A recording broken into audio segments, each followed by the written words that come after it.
Hello friends, आप सभी का स्वागत है एक बार फिर से हमारे यूट्यूब मोटिवेशन चैनल में। तो आज हम बात करेंगे कि हमारे जीवन में रिश्वत लेना और देना कितना बड़ा जुर्म होता है। हमारे देश की सेवा जो सैनिक करते हैं उनके साथ साथ इस देश के वो सारे लोग उस सारे नागरिक भी उस देश की सेवा करते हैं। अगर वो अपने जीवन में सफल होकर किसी पद पर चले जाते हैं और उस पद की अच्छी तरह से कार्य करते हैं, वो अपने जीवन में रिश्वत ना लेकर भी वो एक तरह से अपनी देश की सेवा करते हैं।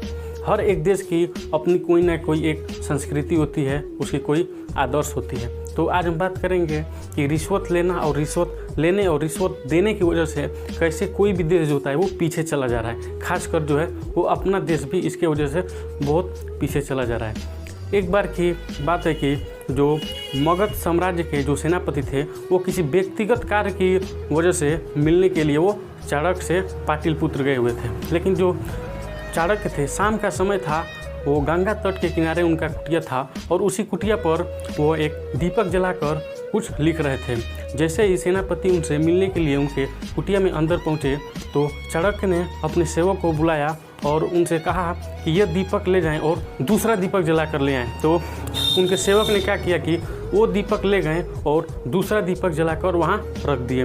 तो जो सेनापति आए थे उन्होंने अपना वार्तालाप चाणक्य से जारी किया और लगभग 1.5 घंटे तक उन्होंने आपस में वार्तालाप किए।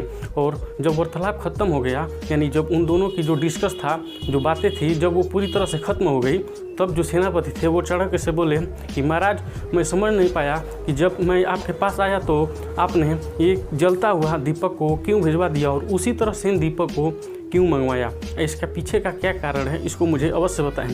तो यह सुनकर जो चाणक्य थे वो मुस्कुराए और वो बोले कि देखिए, आपके आने से पहले जो मैं कार्य कर रहा था वो राज दरबार का कार्य कर रहा था और जिस तेल से दीपक जल रहा था वो राज दरबार का था। इसीलिए मैं आपसे बातें करते वक्त, यानी कि जब मैं आपसे बात कर रहा था तो मैं अपना खुद का तेल मंगवाया और उसके जलने के मतलब अपने तेल से दीपक जलवाया और उससे आपके और हमारे जो था वो व्यक्तिगत बात था।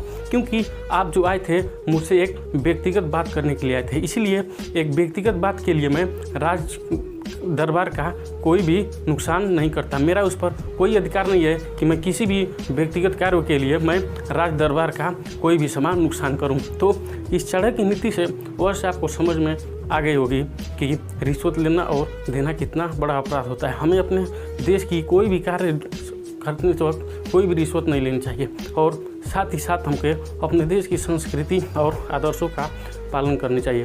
क्योंकि जब हम किसी पद पर होते हैं तो जब कोई भी कार्य करते हैं तो एक सैनिक जो दिन रात धूप में और खड़े होकर वो देश की सेवा करते, उसी समान हम अपने पद पर रहकर भी अच्छे कार्य कर भी हम अपने देश की सेवा करते हैं। तो इस तरह चाणक्य की नीति से आप समझ ही होंगे कि हमें अपने कार्य के लिए दूसरों को किसी भी सामान का व्यर्थ नहीं करना चाहिए। हमको अपने कार्य के लिए ही हमें अपना ही सामान व्यर्थ करना चाहिए। तो हेलो फ्रेंड्स, यदि वीडियो आपको अच्छा लगा हो तो चैनल को लाइक और सब्सक्राइब जरूर करें और तब तक के लिए मिलते हैं आपको नेक्स्ट वीडियो में। धन्यवाद।